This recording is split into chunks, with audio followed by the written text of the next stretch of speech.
Welcome to PS news. ముందుగా headlines చూద్దాం. బతుకమ్మ చీరల పథకం, కేసీఆర్ కిట్లు, గొర్రెల పంపిణీ పథకాల అవినీతి జరిగిందన్న సీఎం రేవంత్ రెడ్డి. వాటిపై విచారణకు సిద్ధంగా ఉన్నారా అనే హరీష్ రావుకు సవాల్. అప్పుల లెక్కలు చెప్పిన హరీష్ రావు అమ్మకాల లెక్కలు చెప్పట్లేదని విమర్శ. శ్వేతపత్రం కాదు సాకుల పత్రం. చంద్రబాబు ఆర్థిక శ్వేతపత్రంపై మాజీ ఆర్థిక మంత్రి బుగ్గన కౌంటర్.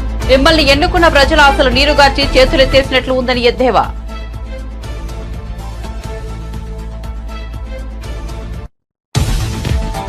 కేంద్ర బడ్జెట్ లో ఆంధ్రప్రదేశ్ రాష్ట్ర రాజధాని అమరావతికి ప్రాధాన్యత ఇచ్చామన్న కేంద్ర సమాచార శాఖ సహాయ మంత్రి మురుగన్. బడ్జెట్ లో ఏపీ అభివృద్ధికి 50,474 కోట్లు కేటాయించామని వెల్లడి.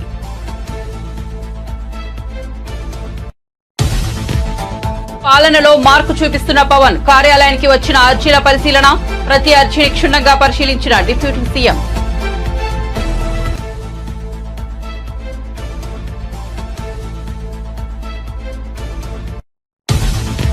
తెలంగాణ బడ్జెట్ పై అసెంబ్లీలో వాడివేడిగా చర్చ. హరీష్ రావు వద్ద సబ్జెక్టు లేదన్న కోమటిరెడ్డి. ఆయనది హాఫ్ నాలెడ్జ్ అన్న హరీష్ రావు. బీఆర్ఎస్ అంటేనే అబద్దాలకు పుట్టినిల్లన్న మంత్రి కోమటిరెడ్డి. మీకు ఇబ్బందిగా అనిపిస్తే రికార్డ్స్ నుంచి తొలగించుకోండన్న హరీష్ రావు. కేసీఆర్ బాటలోనే రేవంత్ రెడ్డి నడుస్తున్నారు. అవకాశవాద పార్టీలన్న బాడీస్ అంటే బ్రోకర్లకు కమిషన్లు ఇచ్చి కాంగ్రెస్ అప్పులు తెచ్చే కుట్రలు చేస్తోందని విమర్శ. దీంతో రాష్ట్ర ప్రజలపై మోయలేని భారం పడుతుందన్న ఆందోళన. ఈ అంశంపై అసెంబ్లీలో చర్చ జరగాలని డిమాండ్. భద్రాచలం వద్ద 3వ ప్రమాద హెచ్చరిక జారీ. 53 అడుగులకు చేరిన గోదావరి నీటి మట్టం. మధ్యాహ్నం సమయానికి 52 అడుగులు దాటిన నీటి మట్టం. ధవళేశ్వరం కాటన్ బ్యారేజ్ వద్ద పెరుగుతున్న వరద నీరు.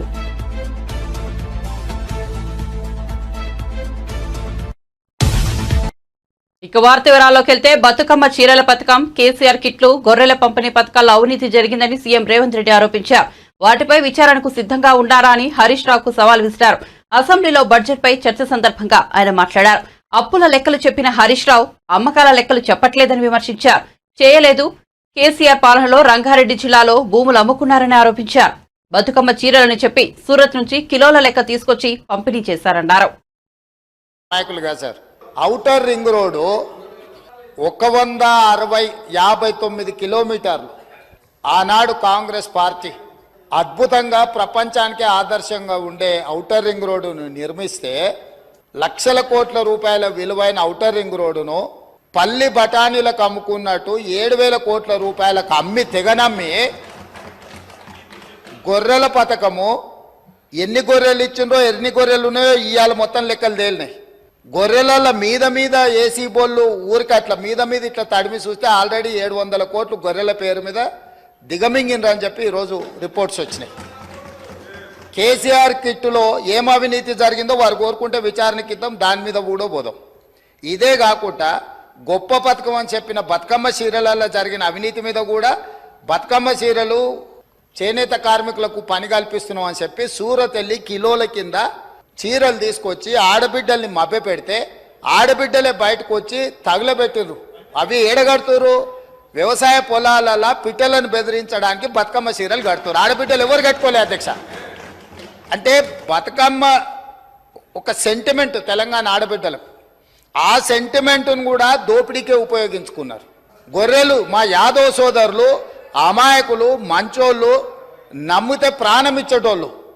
మా కుర్మ యాదవ్ సోదరులను అడ్డం పెట్టుకొని 100,000 కోట్ల రూపాయలు కొల్లగొట్టి మింగుతే ఇవాళ వాళ్ళ పంపకాలలో పంచాయతీలు వస్తే పోలీస్ స్టేషన్లో వాళ్ళే ఫిర్యాదు చేసుకుంటే ఆ కేసు ఏసీబీ విచారణకు తీసుకుంటే ఇవాళ ఇప్పటికే మీదనే 700 కోట్ల రూపాయలు వచ్చినాయన్నారు. ఇప్పుడు ఈడోళ్ళు వచ్చి కూర్చున్నారు. అదేవిధంగా మొన్నటి వరకు పదే మమ్మల్ని సవాల్ విసిరిండ్రు. ఏమని? అసలు కాళేశ్వరం మీద మేము పెట్టిందే 80,000 కోట్లు, కాళేశ్వరం ప్రాజెక్టే 80,000 కోట్లు అయితే 1,00,000 కోట్ల రూపాయల అవినీతి ఎట్లా జరిగింది? రాహుల్ గాంధీ గారు లీడర్ కాదు రీడరు అని ఇట్లాంటి మాటలు వీళ్ళే మాట్లాడారు. ఇప్పుడేమంటుండు? ఇప్పటి వరకు మేము 94,000 కోట్ల రూపాయలు కాళేశ్వరం ఖర్చు పెట్టినామంటున్నాడు. నిన్నటికి నిన్న పోయి చూసిర్రు ఎట్లా కూలిందో, ఇంకేమైనా మిగిలిందా లేదా అని. ఇవాళ ఇన్ని తప్పిదాలు చేసి ఉన్నాయని నమ్మి రంగారెడ్డి జిల్లాలో తమ రంగారెడ్డి జిల్లా నుంచి రిప్రజెంట్ చేస్తున్నారు అధ్యక్ష. మా మల్రెడ్డి రంగారెడ్డి గారు ఎప్పుడు మొత్తుకుంటుంటారు, అన్ని మా భూములు అమ్ముకున్నారు, కనీసం మాకు రోడ్లు కూడా వేయలేదు, మా డ్రైనేజ్కి కనీసం మురికి కాలువలు కట్టుకోనికి కూడా నిధులు ఇవ్వలేదు, మా కాలేజీలు కూడా కట్టుకోవడానికి నిధులు ఇవ్వలేదని మా మల్రెడ్డి రంగారెడ్డి గారు అంటుంటారు. ఎన్ని వేల కోట్ల రూపాయల భూములు అమ్మినరో ఇవాళ లెక్క తీద్దాం అధ్యక్ష. అప్పుల లెక్క ఏదైతే చెప్తుండో అమ్ముకున్న లెక్కలు చెప్తలేడు. ఇవాళ మేము ఇది కట్టినాం, మేము అది కట్టినాం, ఈ కట్టడాలు చెప్తున్నాం, అమ్ముకున్న లెక్కలు కూడా తెలవాలి కదా అధ్యక్ష. ఏమన్యాయం చేసినాం అధ్యక్ష పాలమూరులో మేము చంద్రశేఖరరావుకి ఏమన్యాయం చేసినాం? ఏం చేసినాం? 2009లో కరీంనగర్ జిల్లాలో అక్కడ ఓడగొడతారని భయపడి పాలమూరు జిల్లాకు వలస వస్తే వలసలు పోయే పాలమూరు జిల్లా ప్రజలు గుండెలు పెట్టి చూసుకొని భుజాల మీద మోసి పార్లమెంటుకు పంపిస్తే పార్లమెంటుకు పోయి ఇవాళ తెలంగాణ రాష్ట్రం వచ్చినాక కేంద్ర బడ్జెట్ లో ఆంధ్రప్రదేశ్ రాష్ట్రానికి ముఖ్యంగా రాజధాని అమరావతికి ప్రాధాన్యత ఇచ్చినట్లు కేంద్ర సమాచార శాఖ సహాయ మంత్రి మురుగన్ తెలిపారు. రాష్ట్రంలో వెనుకబడిన ప్రాంతాల అభివృద్ధికి 2040 లక్ష్యంగా బడ్జెట్ కేటాయించామన్నారు. ఆయా ప్రాంతాల్లో 8.2% ఆర్థిక అభివృద్ధిని లక్ష్యంగా నిర్దేశించామన్నారు. కేంద్ర బడ్జెట్ అనంతరం మేధావులు వివిధ వర్గాల ప్రతినిధులతో సమావేశమయ్యేందుకు విజయవాడ వచ్చిన కేంద్ర మంత్రి మురుగన్ ఓ హోటల్లో మీడియా సమావేశం నిర్వహించారు. విదేశీ ప్రత్యక్ష పెట్టుబడుల నిబంధనలను సరళతరం చేయడంతో పాటు ఎంఎస్ఎంఈలను బలోపేతం చేసే దిశగా బడ్జెట్లో తగిన ప్రతిపాదనలు చేసినట్లు తెలిపారు. తాజా బడ్జెట్లో ఏపీ అభివృద్ధికి 50,474 కోట్లు కేటాయించారన్నారు. పోలవరం ప్రాజెక్టును సత్వరమే పూర్తి చేసేందుకు కేంద్రం కట్టుబడి ఉందన్నారు. Getting huge marks, they are coming all throughout the India. They are getting seats also, so it helps the state also, the state students also. So the only for the political purpose they are opposing this. What about in Karnataka and West Bengal governments also say Karnataka? Always the India Alliance people, they want to create confuse, they want create a political turbulence. So for the political purpose only, if the state Tamil Nadu picks something, they will support. And no related to the Tamil Nadu, West Bengal raise some issue, Tamil Nadu government supports. No means the India Alliance's purpose is to oppose the central government. In ex-CM Jagan. For the today, why Stalin is not went for the Nidhi Ayog? Mamata Banerjee went, our Chandrababu Naidu ji went to attend, because it's in federal forum to discuss the state's development. The Stalin don't want to develop the Tamil Nadu. He don't want to develop the Tamil Nadu's industries. He don't want to develop the Tamil Nadu's growth. So that's why he created a false narrative and he created a false propaganda. So he told that I am not going to Nidhi Ayog. If he is Prime Minister's vision, Minister ga meeku naku assembly lo the rules are not permitted. If he is not eligible, the rules are not permitted, then how it will be? We'll see. The matter is in sub judice. AP state law and order problem is also anni only danna padtanga Delhi lo adi pakkana. It is, see, entirely politics. He is not the former Chief Minister, YSRCP, Sri Jaganmohan Reddy is unable to tolerate. AP ఆర్థిక శ్వేతపత్రంపై మాజీ మంత్రి బుగ్గన రాజేంద్రనాథ్ రెడ్డి విమర్శలు గుప్పించారు. ఇది శ్వేతపత్రమా లేక సాకుపత్రమా అని ప్రశ్నించారు. చంద్రబాబు విడుదల చేసిన శ్వేతపత్రం 30 పేజీలకు పైన ఉందని అన్నారు. వైట్ పేపర్లో సమస్యలు చెప్పి వాటిని తాము ఎలా పరిష్కరిస్తామో చెబుతారని, కానీ ఇది మాత్రం సమస్యలు చెప్పి చేతులెత్తేసి వెళ్లిపోయినట్లు ఉందని ఎద్దేవా చేశారు. మిమ్మల్ని ఎన్నుకున్న ప్రజల ఆశలు నీరుగార్చి చేతులెత్తేసినట్లు ఉందని విమర్శించారు. కాబట్టి ఇది శ్వేతపత్రం కాదని సాకుపత్రం మాత్రమేనని స్పష్టం చేశారు. ఫీడ్బ్యాక్ వ్యాపారస్తుల ఫీడ్బ్యాక్ నుంచి చూస్తే 1వ స్థానంలో ఉన్నారు. కానీ మీరు చెప్పే ప్రకారం అయితే అప్పట్లో ప్రగతి ఉంది, ఇప్పుడు లేదు అని అంటారు. ఎంత అన్యాయంగా చెప్తారండి అది. అదేవిధంగా డైవర్షన్ ఆఫ్ ఫండ్స్ త్రూ ఎంత అండి, ఇప్పుడు ఏ విధంగా డైవర్ట్ చేసినారండి. ఇప్పుడు లిక్కర్ ఏదైతే అమ్ముతామో ప్రభుత్వం లిక్కర్ సేల్స్ చేసినప్పుడు దాంట్లో ఒక 6-7 రకాల కాంపనెంట్స్ ఉంటాయి. ఒకటి లైసెన్స్ ఫీ, ఒకటి ఎక్సైజ్ డ్యూటీ, ఒకటి అడిషనల్ ఎక్సైజ్ డ్యూటీ, ఒకటి ప్రివిలేజ్ ఫీ, ఒకటి ఏఆర్ఈటీ, ఒకటి ఆర్ఈటీ, ఒకటి స్పెషల్ మార్జిన్, అదర్స్. అయితే ఇంతకుముందు తెలుగుదేశం ప్రభుత్వంలో రీటైల్ షాపులు ఉన్నప్పుడు లిక్కర్ సేల్స్ అన్నీ కూడా ఆ ఊర్లో ఉండే వాళ్ళు సిండికేట్ అయిపోయి వాళ్ళే తెలుగుదేశం వాళ్ళే లిక్కర్ షాప్ నడుపుతూ సిండికేట్ అయ్యి ఆ సిండికేట్లో భాగంగా ఎంఆర్పి ఏదైతే ఉందో అంతకంటే ఎక్కువ అమ్మేవాళ్ళు. అంటే ఉదాహరణకు ఒకవేళ బియర్ బాటిల్ ఒకటి 100 రూపాయలు అయితే ఒక 10 రూపాయలు 20 రూపాయలు వాళ్ళు సిండికేట్ చేసుకొని ఆ ఊర్లో ఎక్కువ అమ్మేవాళ్ళు.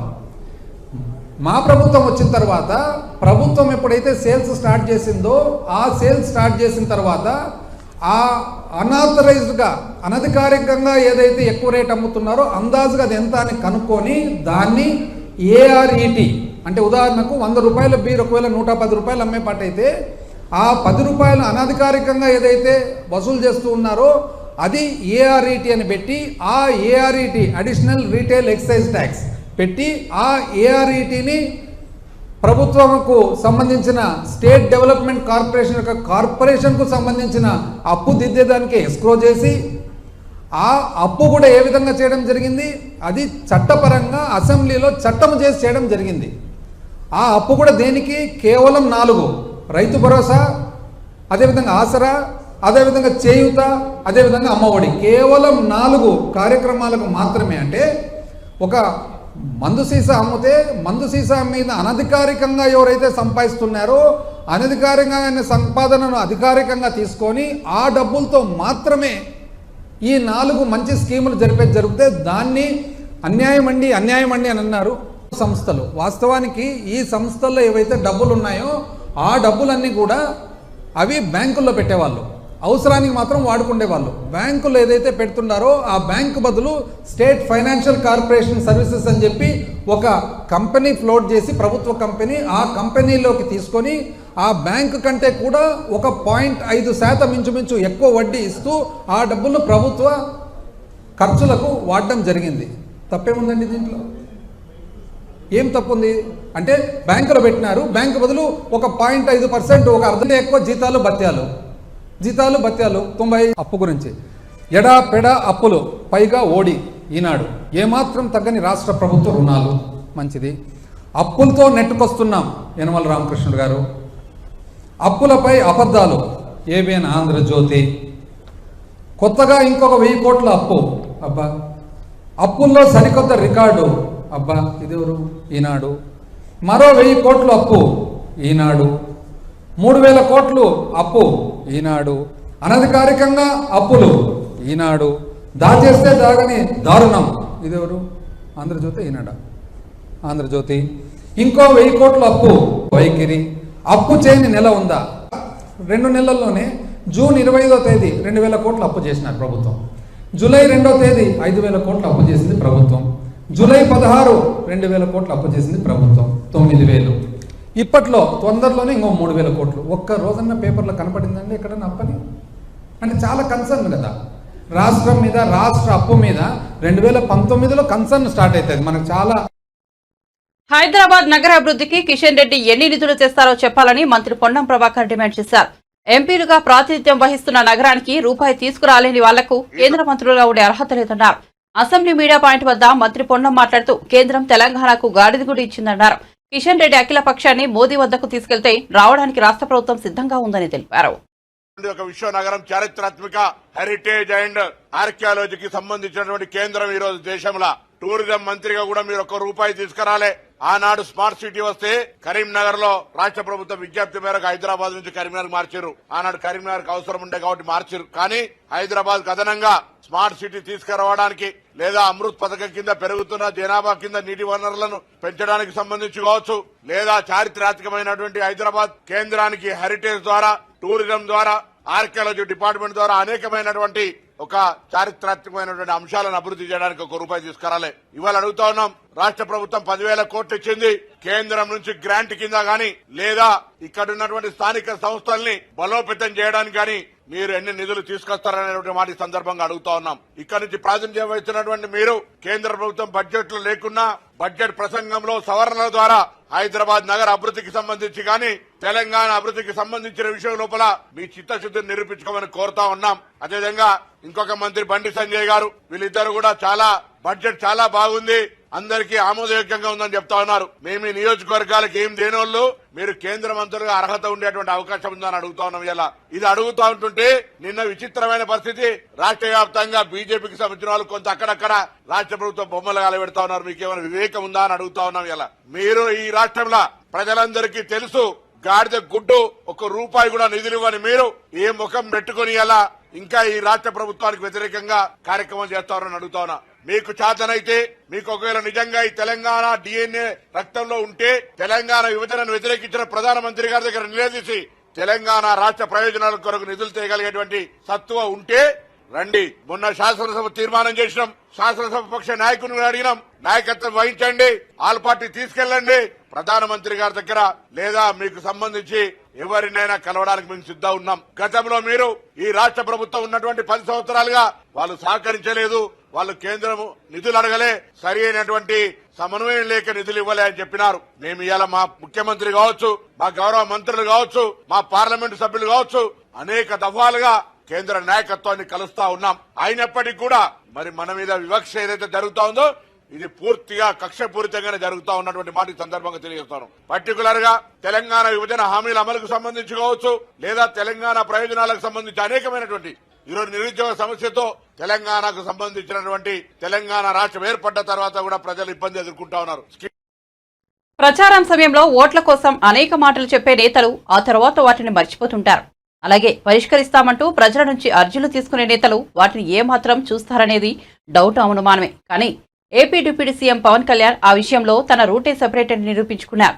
తన కార్యాలయానికి వచ్చిన ప్రతి అర్జీని పరిశీలిస్తూ వాటి పరిష్కారానికి ప్రయత్నిస్తున్నారు. శనివారం తన కార్యాలయానికి వచ్చిన పవన్ కళ్యాణ్ ప్రజల నుంచి వచ్చిన విడతలను పరిష్కరించే పనిలో పడ్డారు. అధికారులతో సమావేశమైన పవన్ కళ్యాణ్ రాష్ట్రంలోని ప్రతి మూల నుంచి తన కార్యాలయానికి వచ్చిన అర్జీలను పరిశీలించారు. శనివారం ఉదయం నుంచి కార్యాలయ సిబ్బందితో కలిసి ప్రతి అర్జీని చదువుతూ వాటికి పరిష్కార మార్గాలు వెతికే పనిలో ఉన్నారు. పంచాయతీరాజ్, గ్రామీణాభివృద్ధి, గ్రామీణ నీటి సరఫరా, పర్యావరణం, అటవీ శాఖలపై వచ్చిన అర్జీలతో పాటు సమస్యలు, ఇబ్బందులను ఏకరవు పెడుతూ ప్రజల నుంచి అనేక వినతులు వచ్చాయి.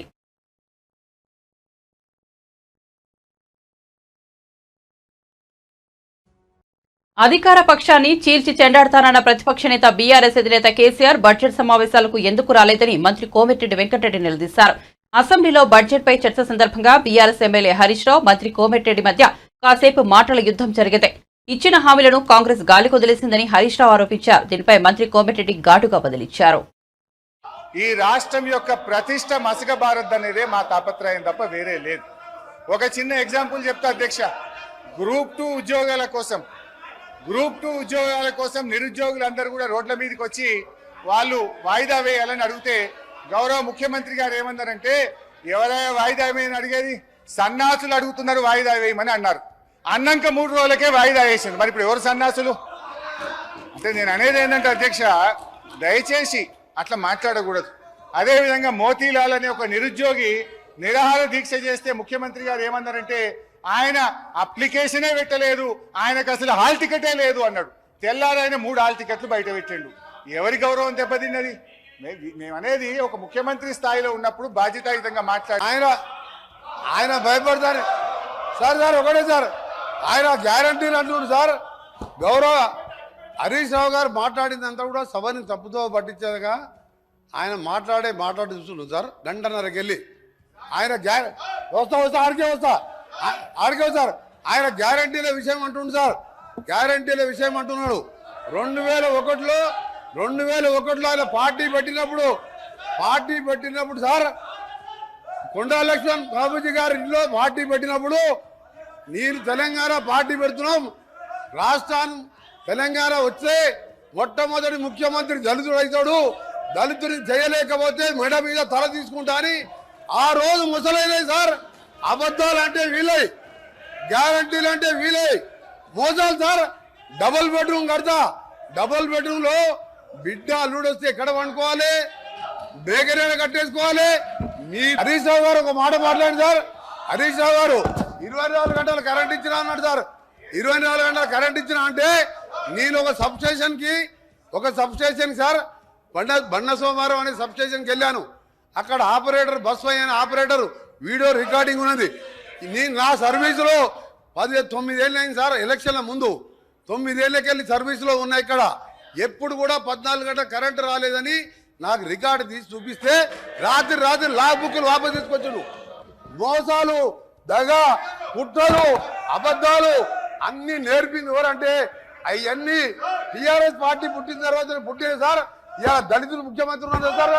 ఆఖరికి మా దళిత ప్రతిపక్ష నాయకుడు ఉంటే చూసి ఓర్వలేక 13 మంది శాసనసభ్యులని సంతలో పశువులాగా కొని ప్రతిపక్ష హోదా లేకుండా చేసాడు. మాజీ ముఖ్యమంత్రి జగన్ నివాసం ఉంటున్న తాడేపల్లి ప్యాలెస్ కల్కి సినిమాలోని కాంప్లెక్స్ లాంటిదని తెలుగుదేశం పార్టీ నేత డొక్కా మాణిక్యవర్ ప్రసాద్ విమర్శలు గుప్పించారు. కాంప్లెక్స్ లో కమాండర్ల సజ్జల రామకృష్ణారెడ్డి కుట్రలు, కుతంత్రాలకు ప్రణాళికలు రచిస్తారని ఆరోపించారు. కాంప్లెక్స్ లో జగన్ సుప్రీం కాదు, ఆయన్ను మించిన వారు ప్యాలెస్ లో ఉన్నారు. సుప్రీం కమాండర్లకు మధ్యవర్తిగా జగన్ వ్యవహరిస్తారని డొక్కా ఆరోపించారు. జగన్ అసెంబ్లీకి రాకుండా ప్రెస్ మీట్ పెట్టి శ్వేతపత్రాలపై అబద్దాలు మాట్లాడారని డొక్కా మండిపడ్డారు. నేను ఆ తప్పులు చేయలేదు, నేను బాగానే పరిపాలించాను అని ఒక శుద్ధపూసలాగా మాట్లాడాడు. కానీ వాస్తవం ఏంటనేది కాలం నిర్ణయిస్తుంది. దాన్ని రకరకాల సంస్థలు వెరిఫై చేస్తారు. 2 గంటల పైచీలకు మొట్టమొదటిసారి 5 సంవత్సరాల చీఫ్ మినిస్టర్ ఉన్నప్పుడు మంత్రులు, ఎమ్మెల్యేలు, పార్టీ నాయకులకు కూడా అపాయింట్మెంట్ ఇవ్వని వ్యక్తి, ఎవరికి అపాయింట్మెంట్ ఇవ్వకుండా ఒక రూమ్లో దాక్కున్న వ్యక్తి ఈరోజు అధికారం కోల్పోగానే తనకి మైండ్ నుంచి దిగొచ్చి నిన్న 2.5 గంటలు అబద్ధాలు మాట్లాడలేక చాలా మాటలు తడబడి పడ్డాయి. చాలా తప్పులు మాట్లాడాడు. ఆ మాట కూడా స్పష్టంగా రావట్లే. అంటే అబద్ధాలు చెప్పడం కూడా ఆయనకి తడబాటు పడ్డాడు. అబద్ధాలు చెప్పడంలో అంత అబద్ధాలు చెప్పాల్సిన పని ఉంది. వాస్తవంగా ఉన్న విషయాలు ఒప్పుకోండి, లేదంటే మీరు బాగు చేయండి, నేను చేయలేకపోయాను మీరు చేయండి అని చెప్పండి. నువ్వు చేయలేదనే కదా ప్రజలు రిజెక్ట్ చేసింది నిన్ను. ఆ విషయాన్ని ఒప్పుకోవటానికి ఎందుకు వెనకడుగు వేస్తావు? నువ్వు వాస్తవంగా అసలు ప్రజల చేత ఎలక్ట్ అయిపోయిన ఎమ్మెల్యేవి నువ్వు. నీకు నిజంగా ధైర్యం ఉంటే అసెంబ్లీకి వచ్చి నువ్వు అటాక్ చేయి, సమాధానం చెప్పు.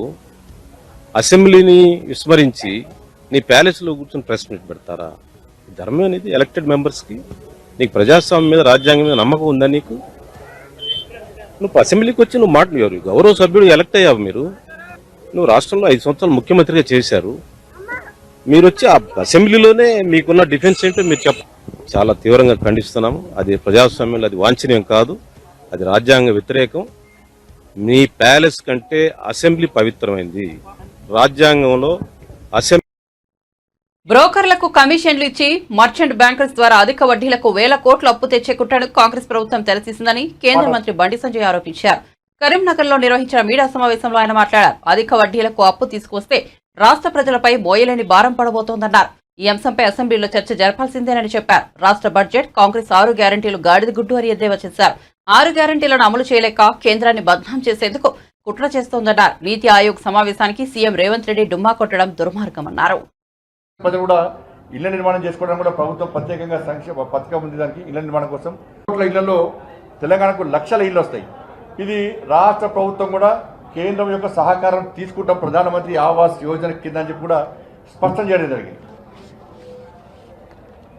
దాంతోపాటు కేంద్ర పన్నుల రూపేణా ట్యాక్స్ డెవల్యూషన్ 26,291,000 కోట్ల 2,99,000 రైల్వే బడ్జెట్ కేటాయించడం జరిగింది.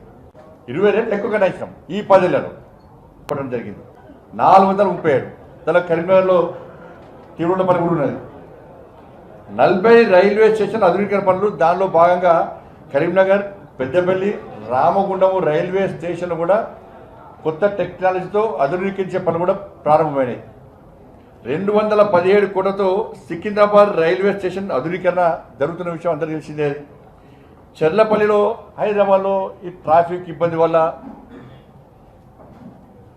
దాంతో ప్రజలు ఇబ్బంది పడుతున్నారు. కేవలం నాంపల్లి, సికింద్రాబాద్ స్టేషన్లే ఉన్నాయి, కానీ ప్రజలు సమయాన్ని చేరుకోలేకపోతున్నారు అని చెప్పి ఉద్దేశంతో చెర్లపల్లిలో నూతన టెర్మినల్ పనులు కూడా 99% పూర్తయింది. ప్రారంభోత్సవానికి సిద్ధంగా ఉంది. చిన్న చిన్న కొన్ని సమస్యలు కాబట్టి దాన్ని కూడా పూర్తి చేసి ఇలా ప్రధానమంత్రితో ప్రారంభించడానికి కిషన్ రెడ్డి గారు ప్రయత్నిస్తూ ఉన్నారు. ఇవి కేంద్ర ప్రభుత్వము తెలంగాణ రాష్ట్రానికి ఇచ్చింది. ఈ దేశంలో ఈ దేశ ప్రజలకు అందించిన బడ్జెట్ కేంద్ర ప్రభుత్వం. ఇవన్నీ వాళ్ళు అడుగుతూ ఏమంటారంటే లేదు 10 రూపాయన మేము ఇస్తాం కదా అంటారు. మరి కేంద్రం కూడా 10 రూపాయలు ఇస్తారు కదా. తిరుమల తిరుపతి దేవస్థానం అదనపు ఈవోగా వెంకయ్య చౌదరి బాధ్యతలను చేపట్టారు. ఈ సందర్భంగా ఆయన తిరుమల శ్రీవారిని దర్శించుకున్నారు. అనంతరం మీడియాతో మాట్లాడిన ఆయన స్వామివారి దర్శనానికి వచ్చే భక్తులకు మెరుగైన సౌకర్యాలు కల్పించేందుకు కృషి చేస్తానన్నారు. సామాన్య భక్తులకు వేగంగా దర్శనం కల్పించడమే లక్ష్యంగా పనిచేస్తామన్నారు. దేవదేవుని సన్నిధిలో ఇంత గొప్ప అవకాశం రావడం నాకు చాలా సంతోషకరం.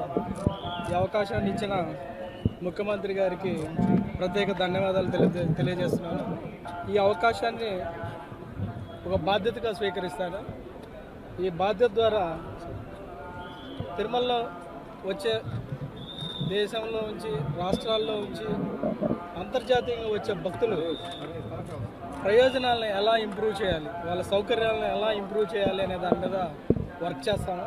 దర్శనం టికెట్ల కాడ నుంచి వాళ్ళకి కావాల్సిన క్వార్టర్ అలాట్మెంట్ కానీ, లేకపోతే శానిటేషన్ కానీ, లేకపోతే ఫుడ్ ఫెసిలిటీస్ కానీ, ఉచిత దర్శనం వచ్చే అనేకమైన భక్తులకి ఏ రకమైన ప్రయోజనాలు అందిస్తే వాళ్ళు సంతోషంగా ఉంటారు, ఎంత ఫాస్ట్గా దర్శనం చేసుకొని వాళ్ళు వెళ్ళిపోతారనే దాని మీద వర్క్ చేస్తాం. ఈ పని చేసే ప్రాసెస్లో ఖచ్చితంగా ప్రతి డిపార్ట్మెంట్, ప్రతి వింగ్ నుంచి కూడా కోఆర్డినేట్ చేస్తాం. ప్రతి వింగ్ మీద రివ్యూ చేసి ఎక్కడైతే ప్రాసెస్ రిలేటెడ్ స్లోగా ఉంది, బాటిల్ నెక్స్ ఉన్నాయి, వాటి ఇమీడియట్గా ఎలా అడ్రస్ చేయొచ్చు, ఎలా సాల్వ్ చేయగలము అనే దాని మీద వర్క్ చేస్తాం.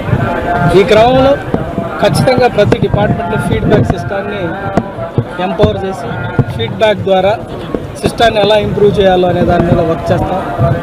ఈ క్రమంలో అందరు stake holders, temple administration, temple related ఉన్న అందరు స్టేక్ హోల్డర్స్ వాళ్ళ యొక్క అభిప్రాయాలను కూడా స్వీకరించి ఏది బెస్ట్ ఉంటుందో అడ్మినిస్ట్రేషన్కి, భక్తులకి ఏది బెస్ట్ ఉంటే అది చేయటానికి ప్రయత్నం చేస్తాం.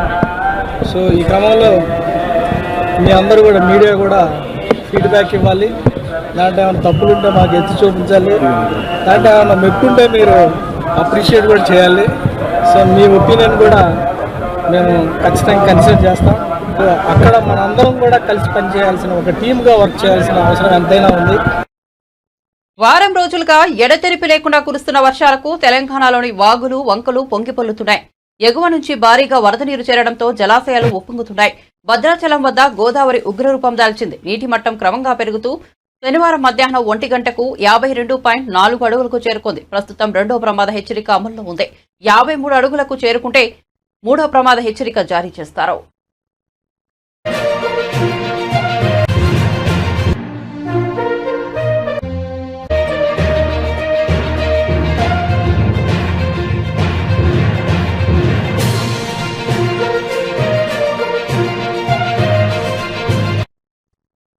బులెటిన్ ముగించే ముందు హెడ్లైన్స్ మరోసారి చూద్దాం.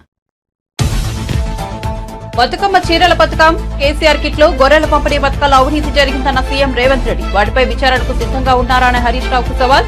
అప్పుల లెక్కలు చెప్పిన హరీష్ రావు అమ్మకాల లెక్కలు చెప్పట్లేదని విమర్శ.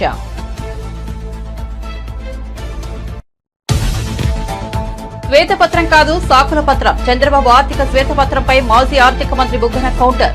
మిమ్మల్ని ఎన్నుకున్న ప్రజల ఆశలు నీరుగార్చి చేతులెత్తేసినట్లు ఉందని ఎద్దేవా.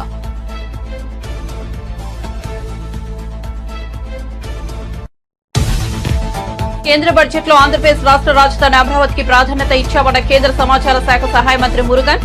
బడ్జెట్లో ఏపీ ప్రభుత్వ అభివృద్ధికి 50,474 కోట్లు కేటాయించామని వెల్లడి. పాలనలో మార్పు చూపిస్తున్న పవన్. కార్యాలయానికి వచ్చిన అర్జీల పరిశీలన, ప్రతి అర్జీని క్షుణ్ణంగా పరిశీలించిన డిప్యూటీ సీఎం.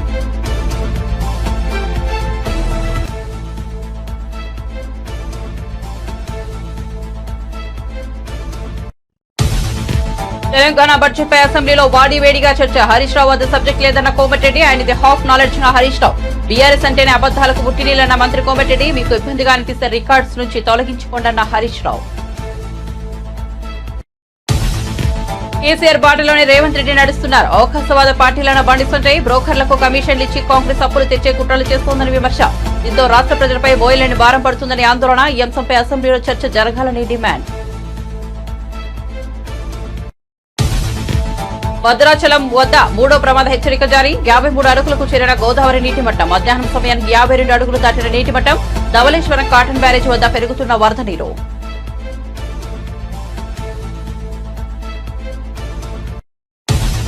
మరిన్ని అప్డేట్స్ కోసం చూస్తూనే ఉండండి PS న్యూస్.